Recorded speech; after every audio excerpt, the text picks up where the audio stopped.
A lot to talk about here in regards to what Nick Shirley brought forward about Minnesota's Somali fraud. Tim Walz is skirting interviews. A huge connection between Ilhan Omar, the Attorney General of Minnesota, and Tim Walz. Some of the child care facilities that Nick Shirley investigated suddenly have children showing up, and a lot more to cover in this video. So watch.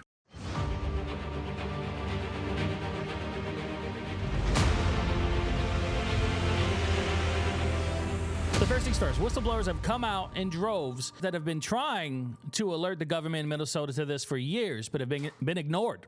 Watch. Well, the most important people are the state whistleblowers, the state employees who put that tweet out that we all are familiar with a few weeks ago that alerted America to the massive fraud.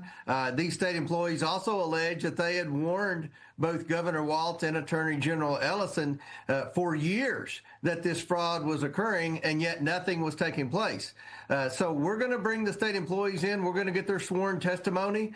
We appreciate their bravery in coming forward. We're also going to bring in state lawmakers and Minnesota mayors because the walls are caving in on Tim Walz.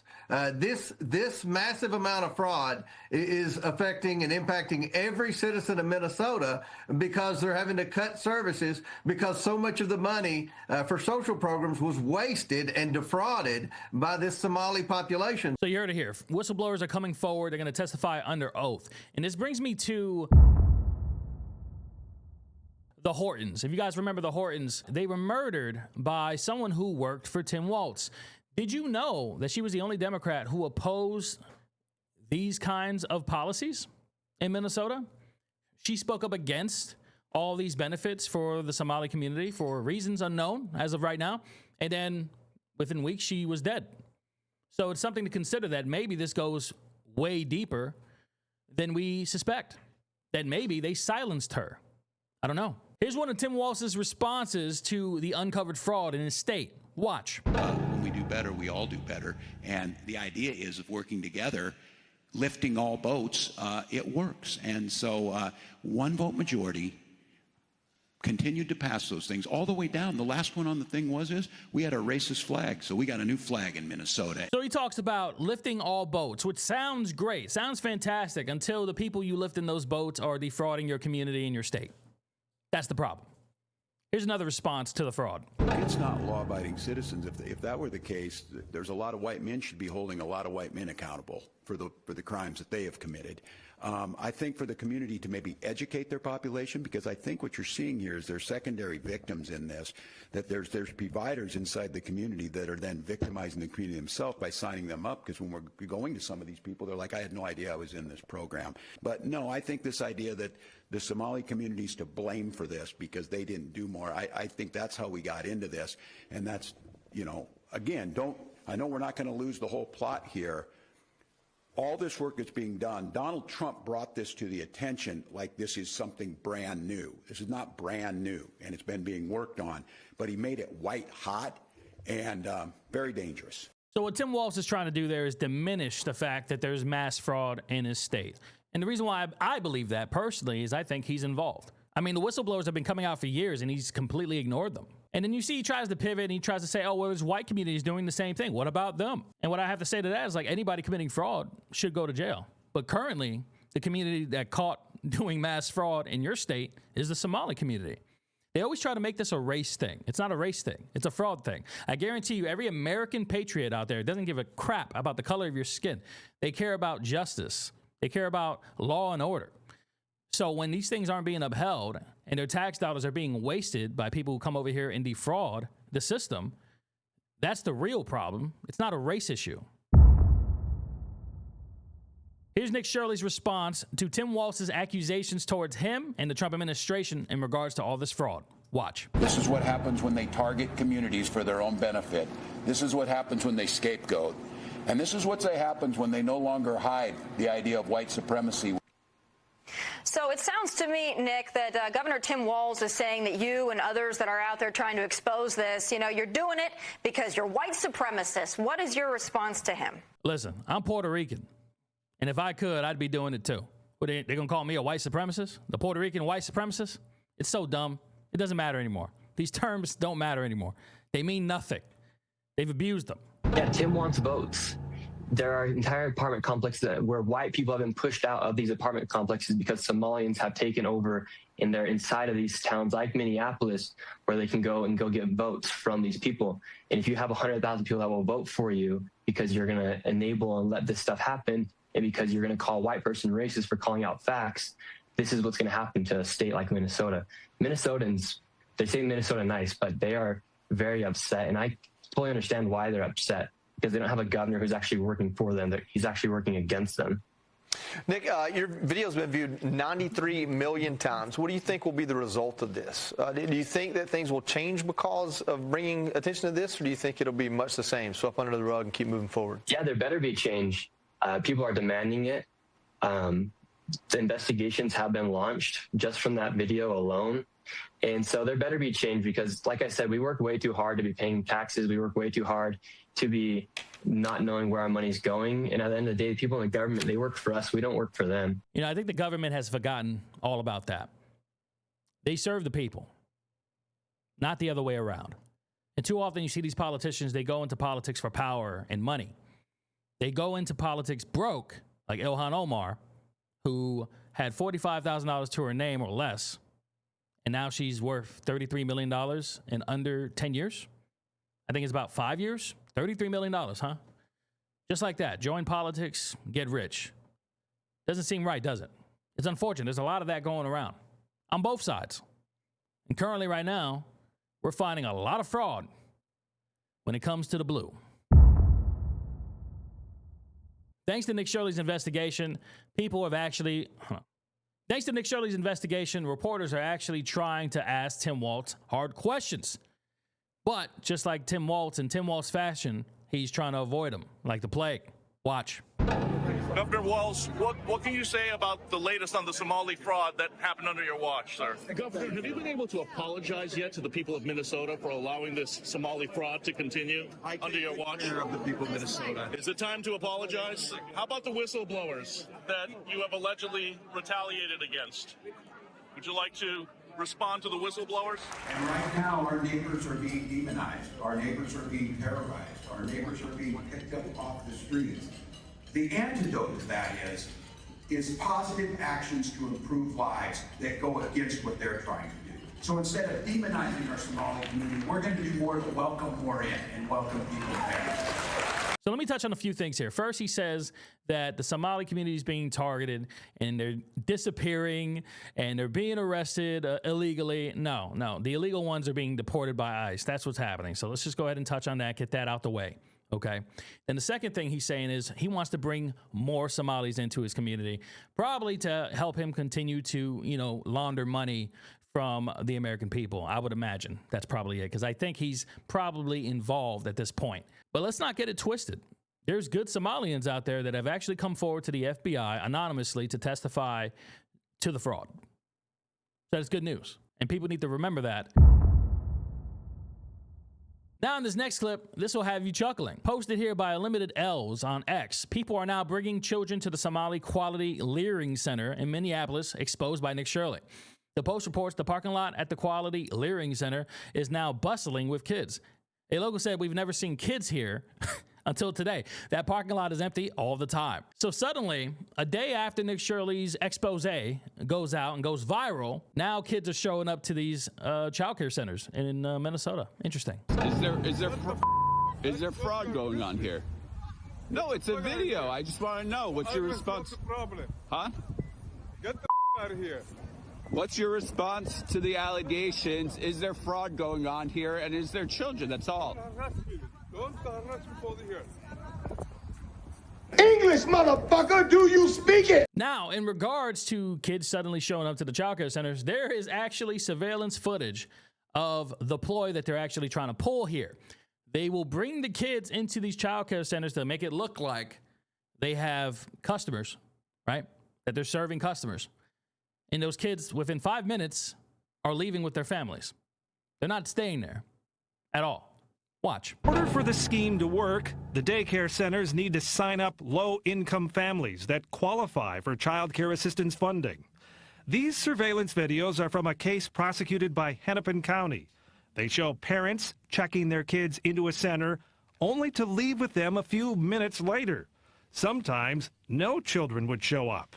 But either way, the center would bill the state for a full day of child care. This video from that same case shows a man handing out envelopes of what are believed to be kickback payments to parents who are in on the fraud. Where was the money going? I don't know exactly where it went. Man, Nick Shirley's video is really a thorn in Tim Walz's side because the FBI is now in full scale just unleashed into Minnesota and Minneapolis. But before we get to what the FBI is doing, I want to show you this video here. Watch. I started by visiting Quality Learning Center Daycare. So it is that 14B. Which sits right in the heart of downtown Minneapolis. Between 2019 and 2023, the Minnesota Department of Human Services found 95 violations at this location. They range from failure to keep hazardous items away from children to no records for 16 children, which include things like immunizations, emergency contacts, and medical needs. So state investigators placed Quality Learning Center on a conditional license in 2022.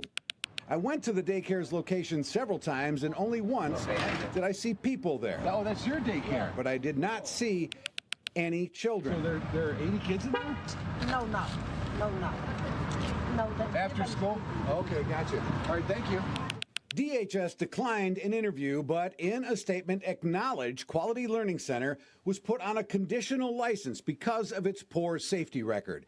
But it still received nearly $8 million in taxpayers' money since 2019. So 95 violations.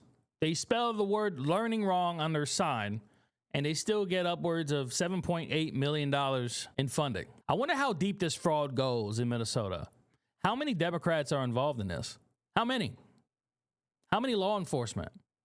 The Attorney General might be involved, as you'll see later towards the end of the video. But I'll show you that at the end. Right now, what I want to show you is what the FBI is up to in Minnesota. A day later, not just the FBI, but other agencies have headed into Minneapolis to investigate all the fraud going on. Here's a video clip of one of their investigations.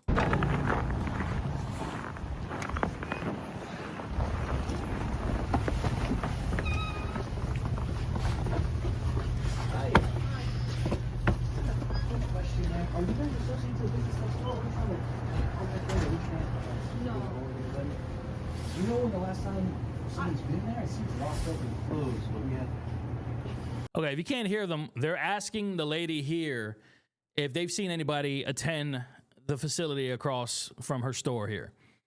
And she just said no. So basically, they're looking to see if the business has been operational at all.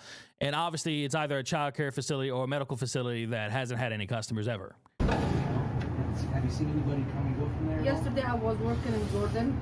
I go around, so yesterday I was not here. Okay. So I'm not sure, to be honest with you. Okay. And if you thought the child care fraud was just in Minnesota, Benny Johnson posted on X this long list. 5,000 child care facilities in Washington state, 500 of them are Somali run with no physical address, no hours of operation, and subsidy participation. He says here Minnesota was just the tip of the iceberg. Here's the list. And he just scrolls down. All of these facilities, no physical address, no hours of operation. And these are the Somali ones. The list just goes on. I'm not going to sit here. It's literally a 2-minute video of just this, but you get the idea. So here's what the FBI has been up to, and here's the connection between Ilhan Omar, Tim Walz, and the Attorney General in Minnesota. It's bad. Ilhan Omar, Tim Walz, Attorney General Keith Ellison. We see a web of connections between them and those directly involved in the fraud. For example, Ilhan Omar alleged enabling introducing the 2020 Meals Act, which was ultimately subject to fraud. Held a campaign victory party at the Safari restaurant. That's where one of the men who run that restaurant has associations to the convicted individuals. And then there's Tim Walz, House Oversight Investigation role in his role as governor, or Keith Ellison, the Attorney General. His job is to enforce the law in Minnesota, but instead he's getting donations after meeting with the Feeding Our Future representatives. The Feeding Our Future, the biggest known yet part of this entire fraud. So you heard that correct. The Attorney General has been getting kickbacks, allegedly, from the very organization in Minnesota that is part of the biggest fraud in Minnesota. Tim Walz has an oversight role over the investigation. And then Ilhan Omar, obviously, Ilhan Omar, we already know she's all about fraud. Now, all this leads to a lot of pushback on Nick Shirley's video and criticism. Hasan Abi, a Twitch streamer, a political Twitch streamer, heavily left, who had this to say. Hasan says, I don't know what kind of fraud Somalis and daycares are doing, but I think it's a separate crime to try and storm with a camera into a daycare with kids in it. Seems like he doesn't understand that there weren't no kids. Nick Shirley responds, ha ha ha, you would say something stupid like this. Yeah, Hasan would. Gatorgar says it's a human daycare, only there are no humans. But wait, there's more stupid that comes out of this guy's mouth. Nick Shirley responds again with people like this commie literally shock their dogs and complain about America 24/7. And when someone actually leaves their room to do something, wait for it, they then defend the criminals. Hasan's response to that is, I traveled around the world and went to numerous protests, but since I wasn't trying to storm childcare facilities with a camera crew screaming, show me the children now, it doesn't count. There's a proper way to conduct a thorough investigation and you botched it for clickbait. So he's saying that he went around screaming, show me the children. Did the guy even watch the video at all? What I don't understand about people like Hasan, and this is a big problem on the left, is they will see the facts right in front of them, and because they hate the right or they hate Trump so much, they will absolutely deny it. They will tell you, like, oh, what you're seeing? Don't worry about what you're seeing. Listen to what I'm saying instead. What you're seeing isn't real. It's just, it's not there. It's propaganda. It's not happening right in front of you. Kaizen, I think I'm pronouncing his name right, he responds with, he did it imperfectly, what no one else was doing, and achieved the perfect result. I love that. Dr. Sydney Watson on YouTube, Hasan, you effing Muppet, you have never done any journalism in your life. Stay home, dude. It's what you're best at. I agree. But there was one more thing Hasan had to say here. He made the most Israel video demanding to see children in all these facilities, and when they wouldn't let him, that was enough evidence of fraud. Hasan just can't help himself. He always has to blame Israel and everything. Like, at this point, it's a meme. Everything's Israel's fault with Hasan. It's crazy. I'm going to end this video on Elon Musk's wisdom in regards to Ilhan Omar and her play. Watch. People say, like, this is fake. I'm like, actually, well, let's look at, you know, Ilhan Omar, who was voted into power, voted into Congress by, you know, a large group of people from Somalia who are in Minnesota, which is really far from Somalia. Or Mamdani, who was voted to be mayor, but by a majority of people who are not born in America. I've said it before and I'll say it again. You shouldn't be allowed to run for any public office if you're not born and raised in America. There's an obvious conflict of interest here. It's glaring.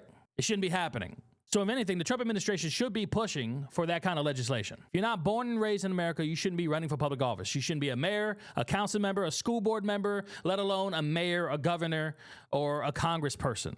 No. And to all of you who are angry and furious about this, who are worried or scared about where the country might be headed, listen, Trump won. That's the first battle won, okay? But now what we need to do as Americans, whether you're left or you're right, pay attention to the facts and start voting the right way. Vote for policies that support U.S. citizens first, okay? That's what you need to start doing. Call your congressmen, call your representatives, nag them, bother them. Let them know what it is and what needs to happen. Either way, we got a lot of work to do before the midterms, and midterms are important. I cannot stress that enough. So do your homework. Educate people as much as you can, politely, of course, but do your due diligence as an American citizen. I love you guys. God bless you. Jesus is King, and I'll see you when I see you. I'm out.